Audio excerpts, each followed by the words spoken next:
Ya pemirsa, guna menyejukkan suasana pilkada serentak di Kabupaten Ogan Kumbring Ilir, Badan Pengawas Pemilu setempat menggelar sholawat bersama masyarakat.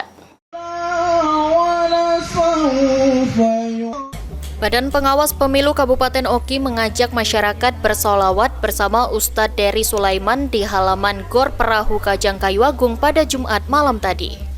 Ketua Bawaslu Oki Romi Maradona mengatakan kegiatan ini bertujuan untuk mendinginkan suasana menjelang pemilihan gubernur dan wakil gubernur serta bupati dan wakil bupati yang akan dilaksanakan pada 27 November mendatang.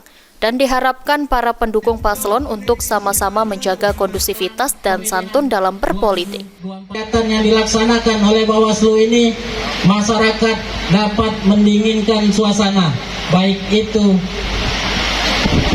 yang mulai memanas di medsos saat ini dan juga maupun di luar medsos. Baik, kita berharap dengan para pendukung pasangan calon untuk sama-sama mendinginkan suasana politik di Kabupaten Oki. Kita juga berharap kepada seluruh kepala desa, Bapak Camat juga untuk tetap di jalurnya masing-masing, menjaga netralitas, jangan sampai melakukan penekanan terhadap masyarakat.